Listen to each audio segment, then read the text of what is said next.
Nous avons besoin d'intégration, nous avons besoin de sécurité, de développement, nous avons besoin de nous unir.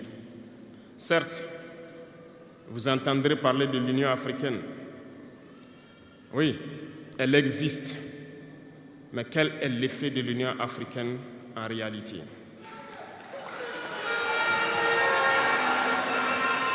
Nous ne pourrons pas parler d'intégration dans le thème et de ne pas parler de l'Union africaine.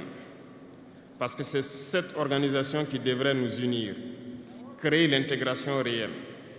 Mais nous sommes au regret de voir ces guerres qui persistent sur le continent africain, qui tuent des millions de jeunes, et que cette organisation, qui est à la tête d'États pourvus d'armées, n'arrive pas à s'organiser pour soutenir certains pays.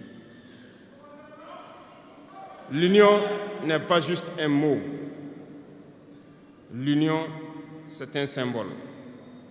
Et nous, jeunes, devrions apprendre leçon de cette situation pour nous unir, pour faire de l'intégration une réalité. J'ai été désagréablement surpris lorsque l'Éthiopie, qui abrite donc le siège de l'Union africaine, vivait un conflit. Et quand j'ai vu le Premier ministre se mettre en treillis et annoncer fermer l'université à Addis Abeba pour faire face à la menace, je n'ai pas vu l'action de l'Union africaine pour protéger ses sièges. Les États occidentaux, pour la plupart, voyaient Addis Abeba tomber, ont plié bagages et partir. L'Éthiopie s'est battue, a trouvé une solution interne et vit plus ou moins en paix aujourd'hui. Les enfants du Congo meurent depuis des années.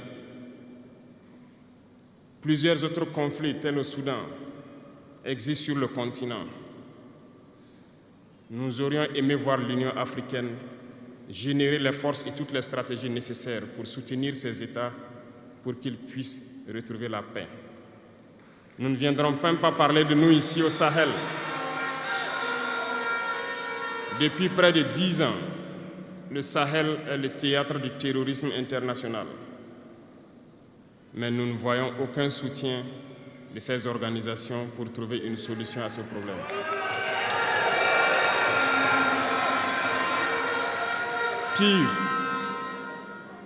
Pire, il y a quelques jours de cela, un pays étranger à l'Afrique a annoncé ouvertement avoir soutenu et participé à une attaque lâche, terroriste et barbare contre des forces de notre confédération à Tinzaouaten.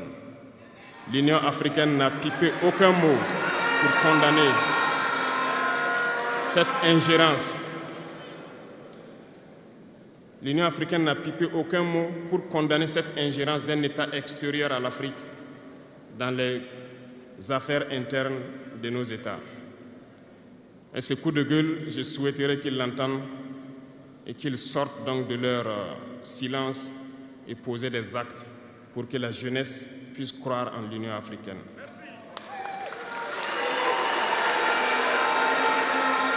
Il nous faut nous unir. Il nous faut nous unir et la seule manière de s'unir, c'est de se parler, de se comprendre et de pouvoir donc asseoir les bases de cette unité-là. Et jeunes, laissez-moi vous dire que pour s'unir, il y a 3 mots, 3 grands vices qu'il faut bannir de nos comportements et de notre vie. Je parle de la lâcheté, la traîtrise et l'incompétence. Il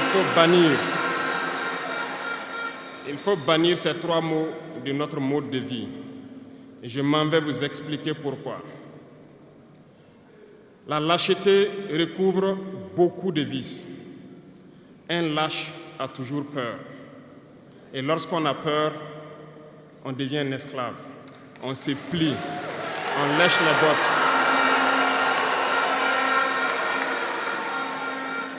Nos ancêtres n'ont pas été lâches. Et si nous sommes lâches, nos enfants vont nous poser des questions. Imaginez qu'au Burkina, nous refusions de nous battre et nous acceptons de nous soumettre. de vivre l'esclavage. Demain, nos enfants grandiront. Ils se poseront des questions. Nos parents ont-ils été des lâches pour nous laisser dans l'esclavage? Que nous soyons vivants ou morts, nous allons le ressentir. Le lâche a peur. Et les impérialistes ont compris, ils essaient de faire peur aux leaders pour que vous soyez des lâches. Parce que quand vous êtes un lâche, tous les autres vices peuvent naître. On fait tout pour que nous ayons peur. Ils viennent dans nos palais, ils nous menacent directement ou des menaces voilées. Bien sûr, nous répondons comme il le faut. Ils essaient de nous faire comprendre. Ils prennent chaque fois des exemples. Ils nous diront, vous savez, Thomas Sankara a essayé de faire comme ça, mais il est où? Il est mort. Le président haïtien, il a essayé de faire comme ça, il est où? Il est mort. Kadhafi a essayé comme ça, il est où? Il est mort. Voilà des propos qu'on nous tient de manière voilée pour nous faire peur. Et pire, nous voyons aussi souvent certains jeunes essayer d'emboîter le pas d'une autre manière.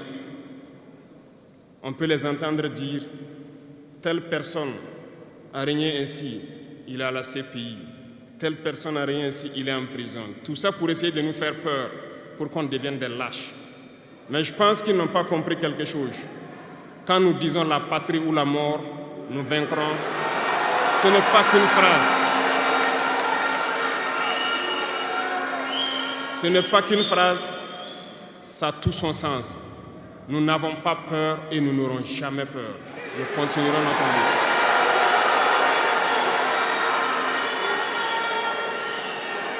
Ils ont fait peur sûrement à beaucoup de chefs d'État africains. Vous voyez, souvent quand on s'exprime ou lorsqu'on a l'occasion d'être dans certaines situations à l'extérieur, nous tenons souvent des propos pour interpeller les chefs d'État africains pour qu'on se réveille, prendre soin de notre jeunesse pour pouvoir amorcer notre développement réel. Nous sommes souvent mal compris. Certains ont riposté publiquement à nos propos parce qu'ils se sentent indexés. Mais je peux vous assurer, jeunesse, que lorsque nous nous retrouvons dans les couloirs, ces mêmes chefs d'État nous disent « Vous êtes sur la bonne voie, c'est ce qu'il faut faire pour que l'Afrique puisse s'en sortir. » Alors, nous leur posons des questions à savoir pourquoi vous ne faites pas comme nous, pourquoi vous ne nous accompagnez pas. Certains nous disent qu'ils ont les mains liées, certains nous disent qu'ils ne peuvent pas. Chers aînés, chefs d'État africains, du haut de cette tribune, donc, je souhaiterais dire que les peuples africains sont les peuples les plus pacifiques. Lorsque vous reconnaissez un tort, il faut le dire au peuple. Que nous n'ayons pas peur demain de sortir et dire au peuple, nous nous excusons, nous avions été compromis, nous avons des biens mal acquis, on nous a compromis par plusieurs choses et que nous demandons pardon et nous revenons sur la bonne voie. Et de commencer à travailler réellement pour l'indépendance de nos États et notre émancipation. Et je pense que c'est possible. Si nous restons dans cette posture de peur, nous serons lâches et l'histoire nous jugera.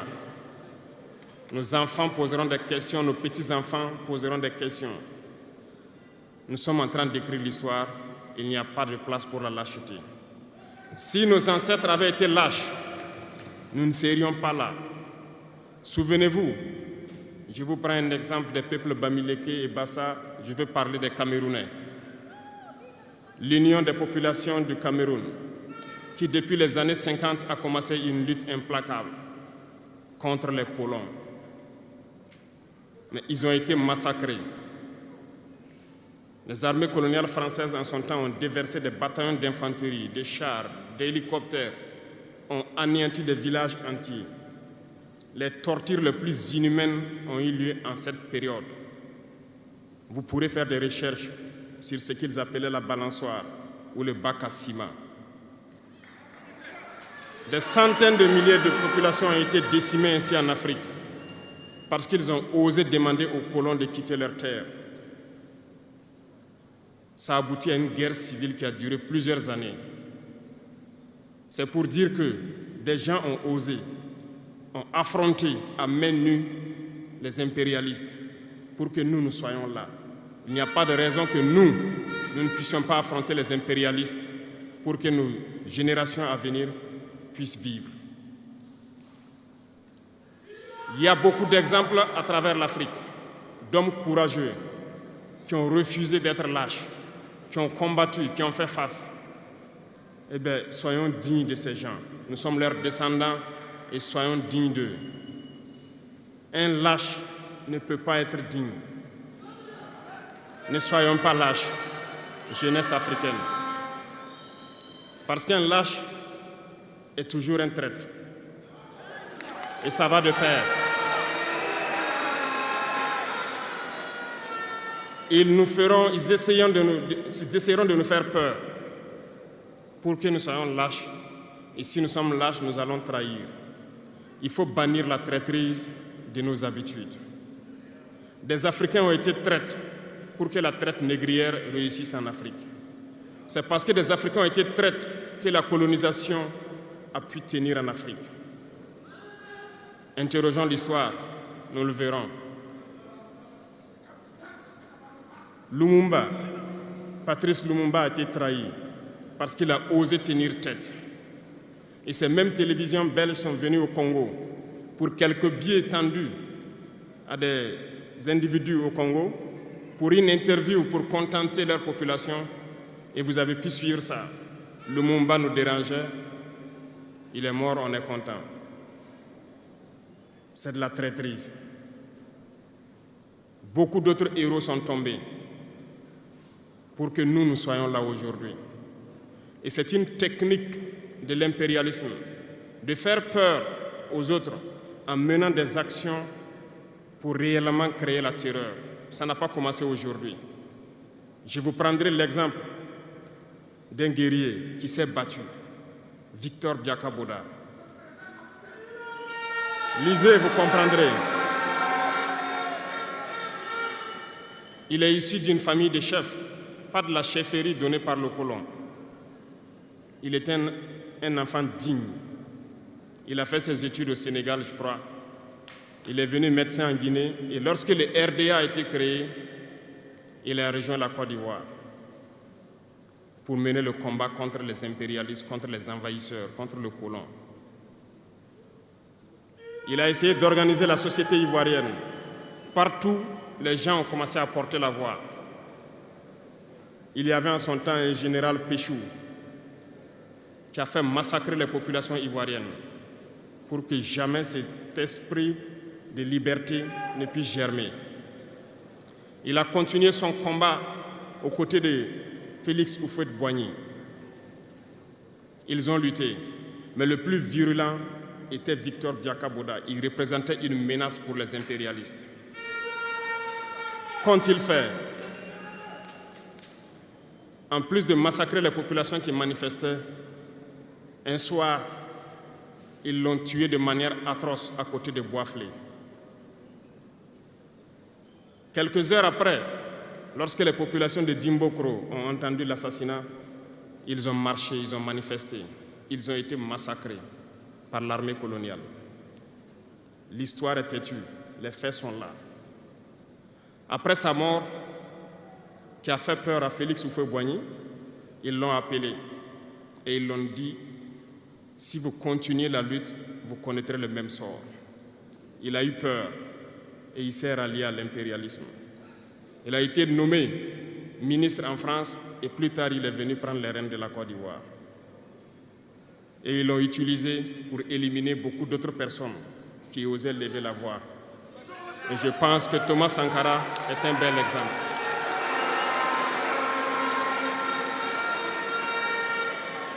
Si vous avez peur, vous serez lâche et vous serez traître. N'ayez jamais peur. La lutte doit continuer. Il y a beaucoup d'autres exemples à travers le monde. Et il y a ces phénomènes qu'ils ont aussi utilisés depuis belle lurette et qu'ils continuent d'utiliser. Voyez-vous, certains individus, par exemple, se sont retrouvés dans d'autres pays et créé, soi-disant, un gouvernement parallèle au gouvernement du Mali. Vous avez entendu cette histoire.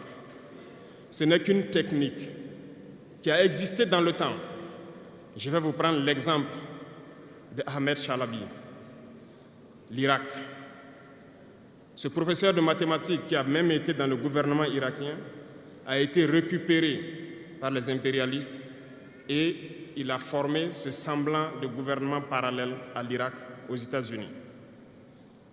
Et on l'a utilisé pour être donc le mouton de sacrifice. Parce que c'est à lui qu'on a dit de prononcer publiquement que Saddam Hussein développait des armes de destruction massive. Et il l'a fait. Ils l'ont utilisé. Et cet alibi a été utilisé pour tuer des millions d'enfants en Irak et détruire l'Irak. Et vous savez quel a été le sort de Chalabi? Un soir, après une interview, dans l'interview, il disait même qu'il sait que la CIA est sur son dos. Quelques heures après, il a été retrouvé mort dans son lit, mort de crise cardiaque. Si vous trahissez, vous aurez des fins macabres. C'est ainsi.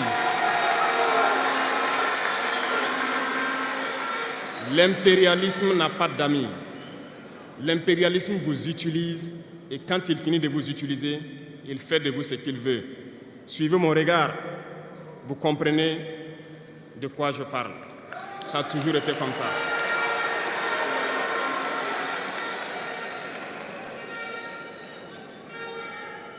Le troisième vice que je vous invite à vous départir, c'est l'incompétence.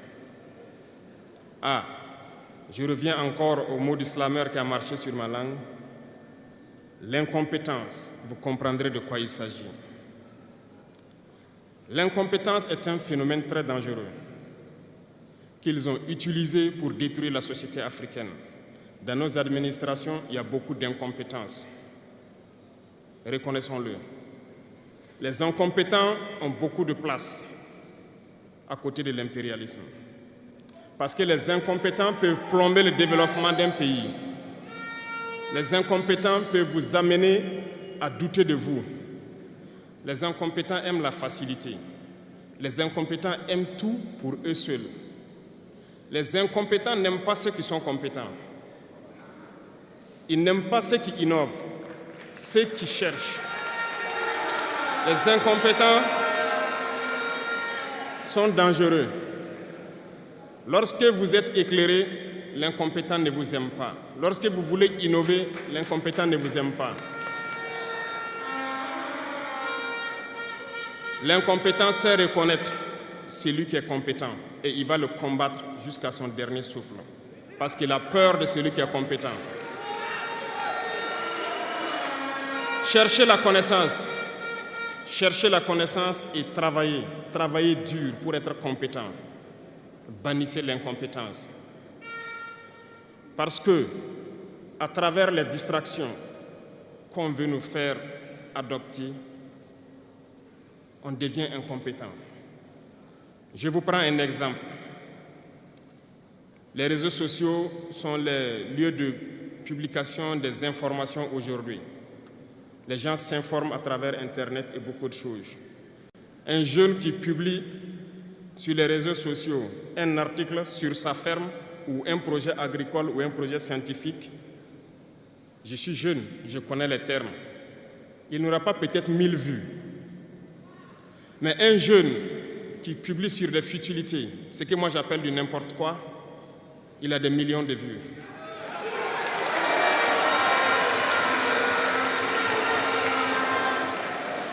Justement, comme disait le jeune slammer, on veut vous faire perdre du temps dans les futilités.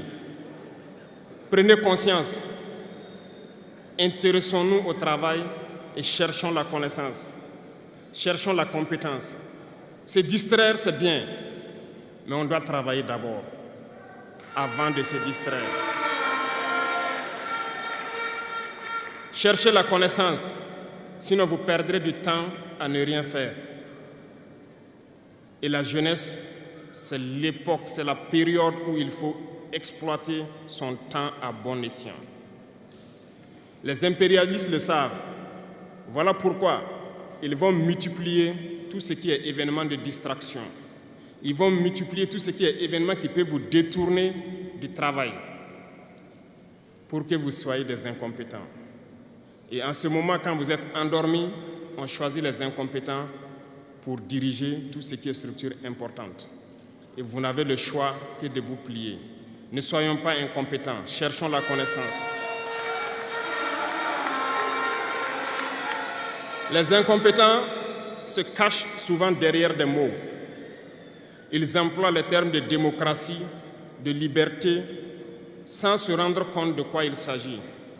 Camarades, la démocratie est un état d'esprit, autant que la jeunesse est un état d'esprit. C'est soi-disant démocrate, mais regardez le monde. Comment est-ce qu'on peut vouloir imposer la démocratie en tuant des millions de personnes? C'est de la dictature, ça, ce n'est pas de la démocratie. Ça ne s'impose pas. Ceux-là qui se disent démocrates, mais regardez, nous avons vu des scènes où on a empêché des gens de rentrer dans des assemblées.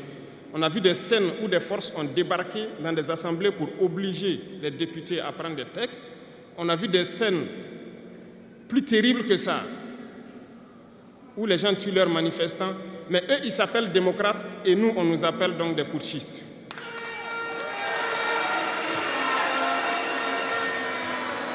Si c'est ça la démocratie, je répète, nous ne voulons pas de cette démocratie.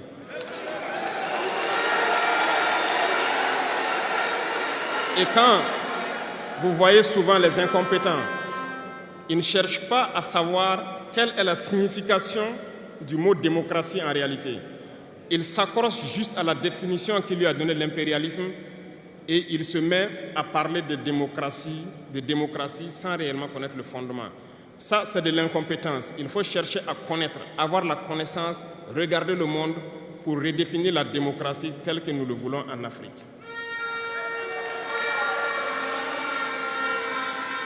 Les incompétents se cachent derrière les libertés.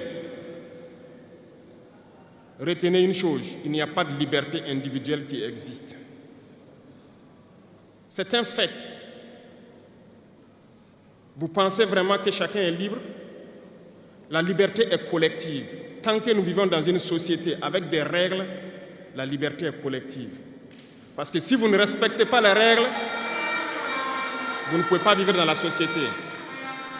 Si vous êtes libre de parler comme vous voulez, l'autre aussi est libre de vous répondre comme il veut.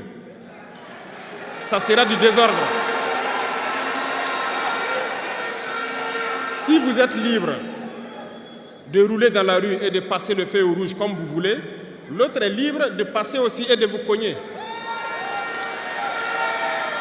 Vous comprenez que si la liberté individuelle prend le dessus, nous sommes dans une société de désordre.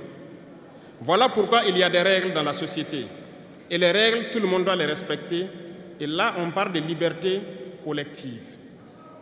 Donc, certains se donnent le droit de parler de leur liberté individuelle à eux, mais ne tenant pas compte des autres.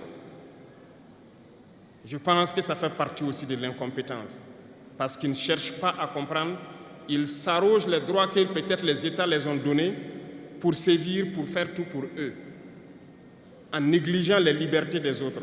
Non, la liberté est collective. Avant de poser un acte, on pense à la liberté d'autrui. Et nous ne devons pas transcender la liberté des autres. Donc ça fait qu'on doit avoir de la réserve. Et une fois qu'on a de la réserve, la liberté individuelle n'existe pas. La liberté est collective. Et nous devons avoir cette culture de liberté collective. Cherchons donc la connaissance, lisons, interrogeons l'histoire. Ne lisez pas l'histoire qu'eux, ils ont écrite en leur faveur. Cherchez la connaissance à travers plusieurs sources et vous comprendrez dans l'histoire qui s'est battu pour l'Afrique, comment nous devons nous battre pour continuer cette lutte de nos dévanciers. Et je ne terminerai pas mes propos sans faire un coup de gueule encore au volet de la communication. Parce que, comme je le dis, c'est l'arme fatale de l'impérialisme.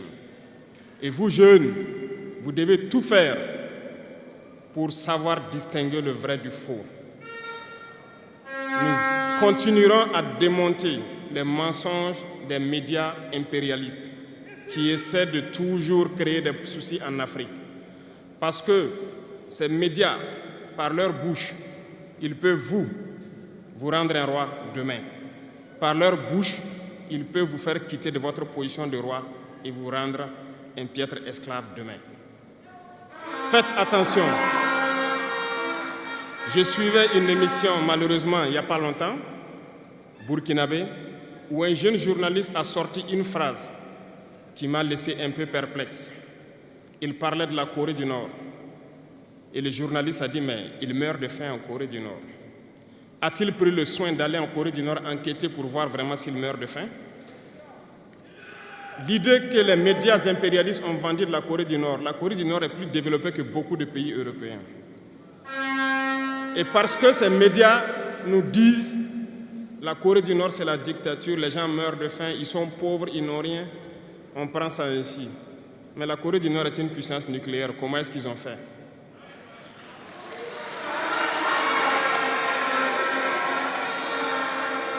Faisons attention à la communication.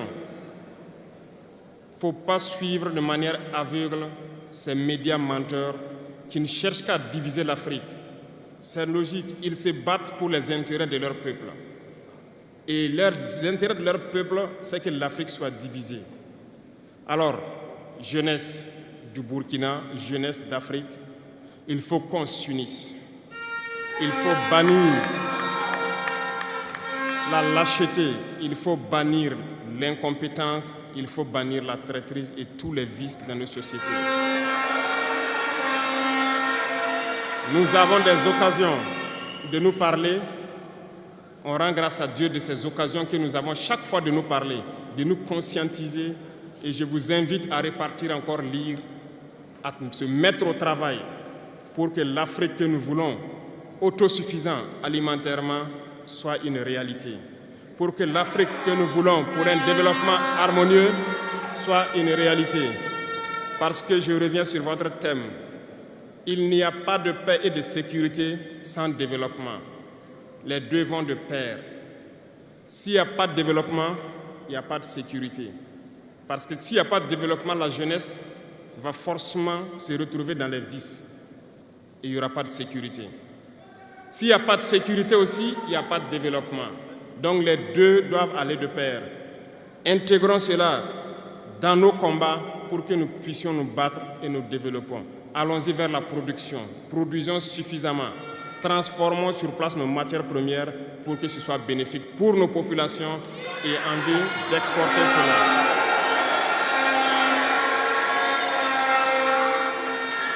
Je vous souhaite de très bonnes journées de réflexion sur le thème choisi, également sur le rôle essentiel de la jeunesse dans ce combat.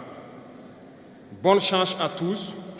Que Dieu fasse en sorte que tous ceux qui ont fait le déplacement retournent en bonne santé chez eux et que nous puissions nous retrouver quand nous le souhaitons par la grâce de Dieu. La patrie ou la mort,